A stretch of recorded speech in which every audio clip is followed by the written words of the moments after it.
Quien escuche periódicamente la cadena SER sabe que Andrés Alonso Castillo es nuestro hombre de confianza, nuestro asesor fiscal particular que 2 veces al año comparece ante ustedes para contarles, en este caso, pues medidas que ustedes pueden aplicar de última hora para tratar de que la declaración de Hacienda no sea especialmente onerosa.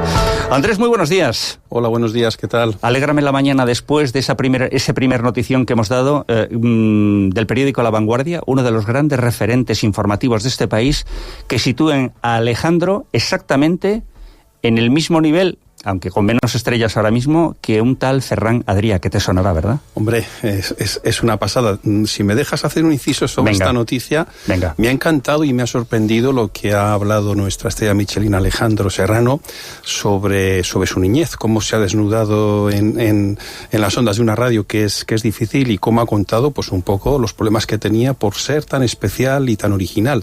Y además en Miranda somos privilegiados porque le tenemos a él, tenemos a Alberto Molinero, tenemos la Vasca y en definitiva un montón también de restaurantes que nos confiere un halo especial, porque hay ciudades mucho más grandes que no tienen ni siquiera un restaurante de esta categoría, de estas categorías. Y fíjate lo que ha pasado en los últimos días también con una pastelería, Sabando, y con un local entrañable en esta ciudad como es La Higuera, que de repente también tienen un reconocimiento a nivel con ese solete, ¿no? O sea, y muy merecidos, todos. Todos muy merecidos, ¿no? Y además eso es una forma de vender positivamente Miranda. Nos viene muy bien para cómo está Miranda, que se alegre el tema de servicios. Por favor, eso es evidente. Andrés, vamos a ver, me dices que quieres hablar, en primer lugar, quieres mencionar una subida oculta que lleva muchos años aplicándose, por favor. Sí. Venga, sácalo a la superficie. Te lo comento, y no es propia de este gobierno, sino de otros anteriores. Aquí no estamos hablando de política ni de colores, sino simplemente de realidades, y los números lo son, ¿verdad?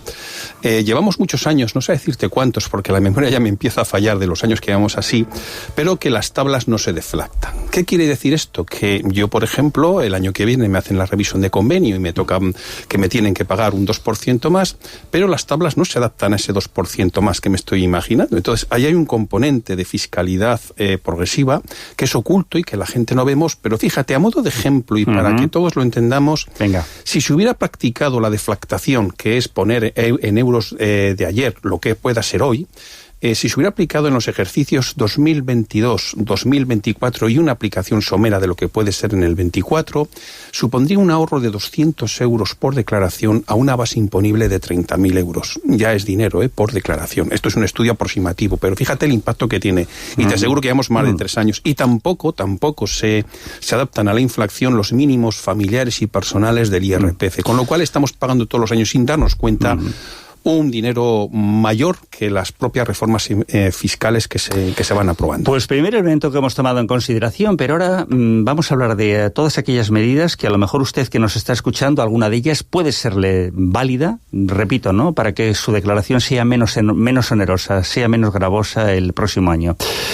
La vivienda habitual, aplicar deducciones. En más de una ocasión ya me has dicho que ahora mismo no se puede hacer, pero con efecto retroactivo a un determinado año sí, ¿verdad? Sí, ahora mismo en nuestro territorio común, en la agencia tributaria, la deducción por vivienda no existe como tal si yo compro una vivienda con posterioridad al 2012. Sin embargo, los contribuyentes que lo hubieran adquirido y hubieran deducido por ella sí que siguen teniendo el derecho de por vida hasta amortizar en la totalidad ese préstamo hipotecario o préstamo general que hubieran pedido. Sin embargo, sí que quisiera aquí hacer un inciso muy importante, porque ha habido un criterio por parte del TEAC, que es el Tribunal Económico Administrativo Central, en una consulta que emanó del 22 del 2 del 24, en el que precisa un poquito mejor esas personas que tienen derecho a la deducción, porque hasta ahora, como he dicho antes, la ley, esa disposición transitoria, la interpretación que estaba dando la agencia tributaria era que si yo no había comprado y deducido, que es muy importante, y deducido vivienda antes del 12, no tenía derecho, y en muchos casos lo estaban tirando atrás. Pues bien, el TEAC lo que dice es que las personas, los contribuyentes que no presentaron la declaración del IRPF, porque no estaban obligados a ello y, lógicamente, no dedujeron la cantidad de vivienda, sí que van a poder deducir, con lo cual va a empezar, o de hecho ya han empezado algunas declaraciones sustitutivas, o se ha pedido ya hacer esas declaraciones, porque sí que van a tener derecho a deducir. Y me imagino que esto es un tema que se está empezando a hacer, porque nuestro despacho Mega Consulting nos está pasando ya de gente que estamos llamando. Es muy difícil determinar de memoria en una asesoría, pero la gente que la haya pasado, yo animo a que lo hagan, porque pueden pedir 4 años, que son los años que no están prescritos. En consecuencia, vuelvo a lo de siempre, es un dinerito, Andrés. Hombre, sí, ten en cuenta que la deducción son 9.040 euros que se puede practicar como base de deducción a un 15%, estamos hablando de más de 1.000 euros durante toda la vida. Entonces, por lo menos en la gente que no lo haya deducido hasta ahora, en los de los últimos 4 años, que son los que no estén prescritos. Es un dinero, y es un dinero más que es tuyo, porque este cambio, digamos, que mejora un poco el universo, el número de contribuyentes a los que es aplicable, va a aumentar con este cambio, que es a favor del contribuyente, repito. Se nos ha dicho más de una ocasión que la nuestra Miranda es una ciudad muy solidaria, y hay personas que lo hacen públicamente a través de colectivos en Miranda, pero también que, plantean aportar donativos a determinadas ONGs. ¿En qué puede redundar, cara a mi declaración de la Hacienda, una deducción que yo haga, una aportación que yo haga? Pues bien, siguiendo el criterio que últimamente tiene la agencia tributaria, se nota que paulatinamente está mejorando este tipo de aportaciones a entidades que, lógicamente, no puede ser cualquiera, tienen que estar las previstas por la ley de mecenazgo, pero bueno, son las que conocemos muchos, que son universales, ¿no? Y además este año se ha mejorado también la tributación, de tal manera que en los primeros 250 euros que donemos a una entidad de este tipo podemos deducir un 80%. Es decir, que prácticamente hasta 250 euros la donación me sale gratis, porque lo que le doy a la entidad prácticamente se lo quito. Es entre comillas, 4 de cada 5 euros te devolverían. Efectivamente. Es tan fácil como saber que hasta 250 euros solamente tiene un coste fiscal para el que dona del 20%, que es muy pequeño. Y si somos muy buena gente, que en Miranda hay un montón, si queremos poner más, sigue siendo el 80% de los primeros 250 euros y un 40% sobre el exceso. También decir que estas donaciones se potencian un poquito más en el caso de que seamos recurrentes a la hora de donar a esas mismas entidades iguales o mayores cantidades en el futuro, todavía deduce un poquito más. Se nos acusa de ser un país que no tenemos mucha cultura financiera. Buen seguro que tú eres una persona que nos podrías introducir en esa cuestión, pero hoy no es nuestro objeto de análisis. Tomamos esto como elemento de referencia para hablar de cartera de inversiones, que seguro que hay oyentes que las tienen. ¿Qué han de saber aquí? Bien, evidentemente, cuando a un contribuyente, a una persona, le gusta la inversión en todos sus campos, porque esto es aplicable desde bitcoins, desde fondos de inversión, desde acciones, etcétera, todo este tipo de activos financieros, lo que hay que tener mucho cuidado es a la hora de un poco calcular y planificar el coste fiscal que puede tener nuestra cartera o la revalorización, es que si estamos ahora mismo en una posición positiva en el año que hemos realizado plusvalías, siempre ahora y de aquí hasta fin de año puedo intentar o valorar si me merece la pena vender algunos activos que estén en pérdidas. ¿Y por qué? Porque esa pérdida, a pesar de que pueda ocasionar un daño para el bolsillo del contribuyente, sí que se puede mitigar o suavizar a nivel fiscal, porque me va a permitir sin ningún límite poder compensarlo con beneficios, de tal manera que si yo tengo ahora mismo unas plusvalías de 5.000 euros y tengo otros 5.000 euros de plusvalía latente, es decir, de plusvalía no realizada, lo que puedo hacer es vender esos valores que tienen pérdidas, originar una minusvalía y compensarla con la plusvalía, y mi coste fiscal es cero. En alguna ocasión, estando con nosotros previamente, Andrés, has hablado ya de la importancia que tiene, primero, la eficiencia energética y además cómo podemos ahorrar también unos euritos. ¿En qué punto está esta cuestión ahora mismo?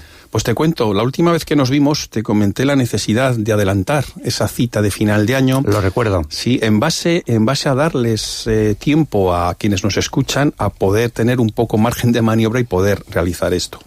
¿Y por qué? Porque de los tres tipos de deducciones fiscales que hay dos de ellas que terminan, salvo prórroga, que no parece que la vaya a haber a día de hoy, terminan el 31 de diciembre de este año. Con lo cual, si hiciéramos un poco la entrevista a finales de diciembre, prácticamente no tendría sentido, ¿verdad? Hablar de esto. Entonces, bueno, la más común, voy a hablar de la más común por no aburrir a quienes nos escuchan, porque los datos al final se vuelven en contra de quien habla.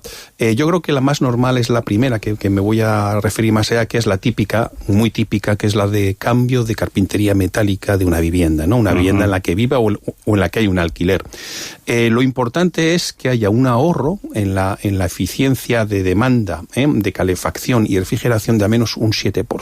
Y bien, ¿cómo se demuestra ese 7% el contribuyente a Hacienda? Pues esa era la siguiente pregunta. Sí, me he adelantado, ¿verdad? Claro. Vale, perfecto. ¿Cómo? Pues mira, ese 7%, como los asesores fiscales, los economistas, ni Hacienda somos climatólogos, ni sabemos de esto, ni somos técnicos, tiene que haber un informe técnico previo a las obras y otro posterior a las obras, en las que se vea y en las que se certifique por parte de técnico competente, repito, que hay ese ahorro energético. Si hacemos la obra, tenemos el informe previo, terminamos la obra y tenemos también, antes de que acabe el año, antes del 25, tenemos el informe posterior, nosotros podemos deducirnos. ¿Qué cantidad? Pues independientemente de lo que nos gastemos, para que esto no sea, claro, Hacienda es buena, pero piensa en sí misma, como es lógico, independientemente de lo que gastemos, la base de deducción es de 5.000 euros. Y a esa cantidad se le aplica un porcentaje del 20%. Multiplicando nos daremos cuenta que si gastamos 5.000 o más euros a la hora de preparar nuestra vivienda, no solamente por el tema fiscal, sino por el tema que nos interesa a todos, de eficiencia energética para todo el mundo, sería un ahorro de 1.000 euros. Que hay que contemplarlo. Entonces, en base a eso es por lo que hablamos, es decir, vamos a darles tiempo a que puedan contactar y poderlo hacer. Es decir, contribuyente, si estás pensando hacer una obra, hazla este año. No me la dejes para el año que viene. Hazla este año, ya. Hazla ya. Porque tienes menos de 30 días de margen de maniobra. Hay una segunda que es más potente, que supone no solamente lo que hemos hablado antes, sino que haya una menor demanda de energía primaria no renovable. Ahí sería el 30% de deducción con un gasto superior a 7.500, pero también supone un cierto dinero. Y hay otra tercera que acaba el año que viene, el 31 de diciembre del 25, y se refiere a estos mismos tipos de obra, pero ejercidos o llevados a cabo en viviendas unifamiliares o que lo haga la propia comunidad de propietarios globalmente considerada como tal, pues varios pisos, ¿de acuerdo? Muy bien, pues seguimos aportando informaciones que esperemos sean del interés de quien nos está escuchando ahora mismo, y nos quedan todavía dos grandes frentes para abordar. Uno, las aportaciones a los planes de pensiones, que no sé si es una hucha que utilizan con mucha frecuencia no los mirandeses o los ciudadanos de este país, pero en cualquier caso está ahí. ¿Qué hemos de saber al respecto? Bien, los planes de pensiones, lo que son las aportaciones, llevamos ya muchos años en los que se va un poco negativizando este tipo de aportaciones, si bien para los autónomos ha habido un poco de luz. Ahora un poco lo describimos. Venga. El límite para aportar para cualquier persona, sea autónomo, sea asalariado, sea de una empresa privada, un funcionario, son 1.500 euros. Ya vemos que el potencial a la hora de ver qué efecto tiene la creación de la renta con 1.500 euros poco podemos hacer. Por muy alto que sea nuestro tipo impositivo, con 1.500 no, para poco nos va a llegar. Pero desde el año pasado ha habido un producto complementario a este, que está pensado inicialmente y en su finalidad también para personas físicas titulares de un negocio. Es decir, que si yo soy un autónomo que tengo un negocio particular a mi nombre, puedo poner esos 1.500 que puede aportar cualquier contribuyente, le puedo sumar otros 4.250 y sumándolo nos sale 5.750. Esta cantidad, si bien no es muy elevada y está a años luz de las facilidades que había hace unos cuantos años, sí que es verdad que es bastante más sensible y que en tipos medios ya de contribuyentes que tengan una base imponible interesante les produce un beneficio fiscal bastante interesante. Por cierto, perdón, que no has terminado, perdóname. Y lo que quería decir, insistir, que son compatibles. Uno puede poner 1.500 y 4.250. Te comentaba que el tema de los planes de pensiones es una de las cuestiones que he visto que hay muchísimas dudas en mi entorno más inmediato. Cuando hablo con amigos, con conocidos, yo no sé si no está suficientemente explicado o no tiene muy claro la finalidad de lo mismo, pero veo muchas dudas, Andrés. con esta cuestión. Pero bueno, no es el objeto de análisis en el día de hoy, es evidente, ¿no? Y nos quedaría una última cuestión. Vale, yo he hecho una aportación a planes de pensiones, pero en un momento concreto me surgen problemas muy, muy serios y tengo que tirar de ese plan de pensiones. Tengo que plantearme la posibilidad del reembolso. Primero, ¿es posible? Y si es posible, ¿en qué condiciones? Sí, vamos a ver, con los planes de pensiones han sido un producto tradicionalmente no líquido. ¿Por qué? Porque su propia finalidad es la de aportar dinero a la hora de la jubilación. Sin embargo, la economía, la coyuntura mundial y un poco los cambios de criterio que han existido en los sucesivos gobiernos han provocado que la agencia tributaria haya dulcificado esos supuestos bajo los que se pueden reembolsar los planes de pensiones a paro de larga duración o enfermedad grave. Luego sí que es verdad que lo de la enfermedad grave tiene sus límites porque es un poco etéreo, pero sí que se están dando casos y hemos visto nosotros en nuestro despacho que se están produciendo ese tipo de reembolsos. Uh-huh.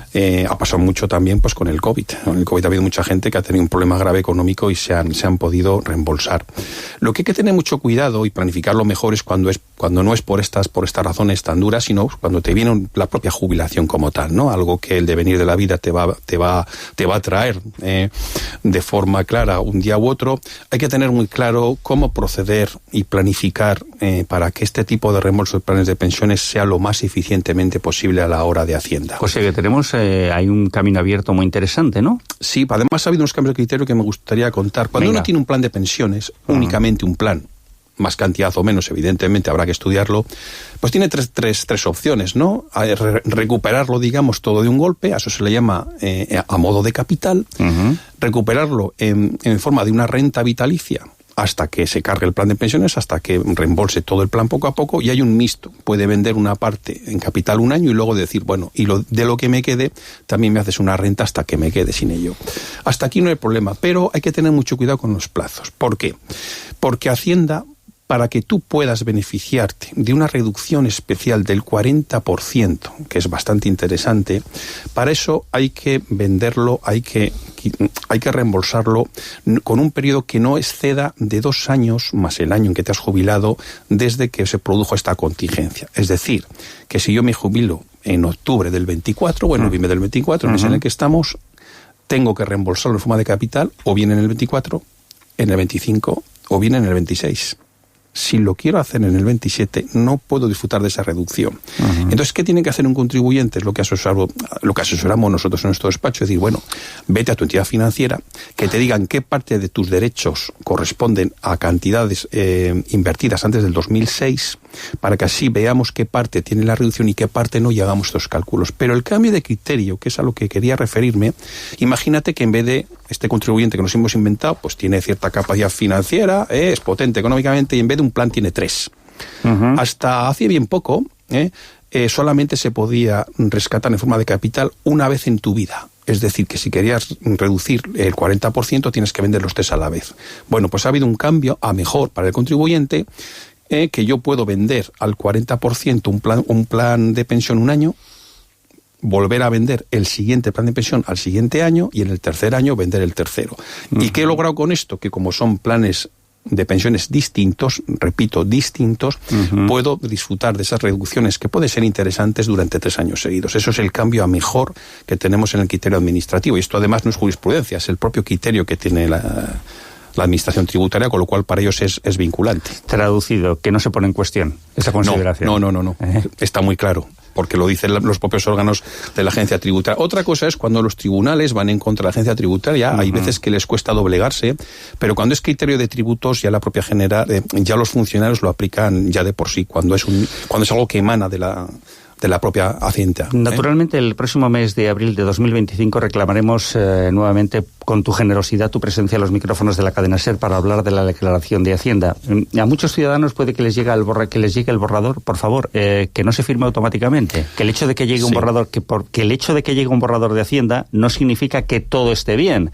Y si usted firma y devuelve ese borrador, atención, porque se hace responsable de lo que aparece en esos números, ¿no? Así es, y aunque hoy en día ya con los los medios que hay técnicos, la verdad es que no encuentras errores en los borradores. Sí que es verdad que el mero hecho de dar Enter en la tecla del ordenador implica un riesgo. Sí que es verdad que te ahorras el dinero que te puede costar una asesoría o el tiempo en que te lo haga una entidad financiera o organismos públicos, pero yo recomiendo siempre que, aparte de mirar bien los datos, como dice el refrán, zapatero a tus zapatos, yo siempre veo bien o apropiado asesorarse, porque a lo mejor estás perdiendo un ahorro fiscal al que tenías derecho sin darte cuenta. Claro, es que ahí está la película. La asesoría al final te va a abrir ventanas que probablemente tú desconozcas de situaciones en las que puedes acogerte a un ahorro que de otra forma, simplemente por carencia de conocimientos financieros, pues tú no sabes, ¿no?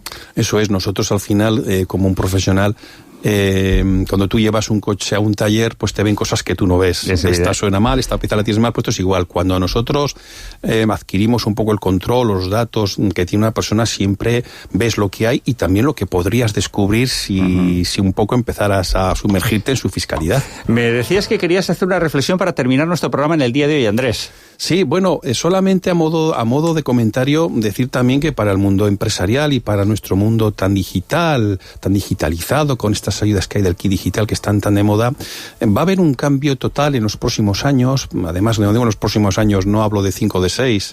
Viene un sistema que se llama el Verifactu, que en teoría se aplicará el 1 de enero del 26, ya veremos si se llega bien a plazo, en el cual empieza una revolución en cuanto a la digitalización y a la forma de contactar con la agencia tributaria, que será rematado por un proceso posterior que es el de la factura electrónica. Esto es, para que gente que lo haya oído, esto es como el Ticket Buy de Álava o el Batus de Vizcaya. Es un sistema nuevo de nuestra comunicación con Hacienda, para que nos entendamos que vamos a tener que enviar todas las facturas que emitamos, unas plataformas especiales que se crearán a tal efecto para que se puedan contrastar las facturas emitidas con las recibidas por parte de otros contribuyentes, ya sea un cruce inmediato, un cruce exacto.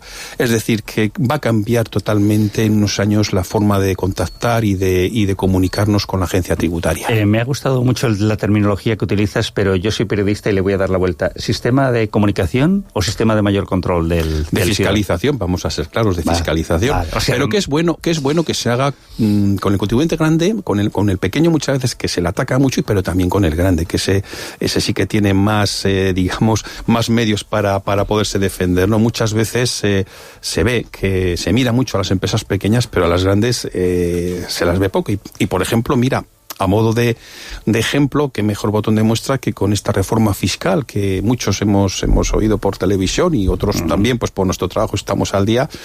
Se ha impuesto un tipo mínimo en sociedades al 15% a las multinacionales, que ya es hora que dejen de elegir dónde se instauran en base solamente a una mejor fiscalidad, para que empiecen a pagar un poquito como pagamos todos. Que se lo digan a Irlanda, ¿no? Por ejemplo. Por poner un ejemplo. Por ejemplo, ¿no? Ahí está. Entonces, bueno, se están creando pues temas de impuestos a la banca, etcétera, pero que viene bien. Y otro tema, ha habido un rumor muy fuerte que de momento ha quedado en nada, que por la gente que tiene cada vez más seguros privados, que cada vez tenemos más personas, tenemos seguros privados, pues un poco pues cómo está la sanidad pública de listas de espera y de todo esto, había rumores de que iban a aplicar, que iban a dejar de aplicar la exención a las primas del seguro a los seguros de enfermedad. Parece ser, a no ser que haya sorpresas, que de momento no se va a hacer, aunque era un compromiso con la parte más de izquierda del gobierno, parece ser que no se va a llevar a cabo. O sea, que se ha quedado en un globo sonda de momento. Sí, pero queda ahí, ¿no? Hay ánimo de subirlo, ya veremos si se cristaliza, ¿no? Va a depender de los equilibrios de aritmética parlamentaria, que es lo que tenemos todos los días en este país. Andrés Alonso Castillo, que ha sido un placer como siempre. Muchísimas gracias por decirnos y por asesorarnos sobre este tiempo que tenemos por delante, algo menos de 40 días, bueno, poco más de 30 días, para jugar, ¿no?, con las posibilidades que nos ofrece Hacienda para que esa declaración del 2024 pues no sea lo más favorable posible, que al final es lo que miramos absolutamente todos, ¿no? Eso es, y muchas gracias por recibirme, un placer estar aquí. En abril te espero, ¿eh? Pues me esperas, que aquí estaré. Un abrazo. Un abrazo, gracias.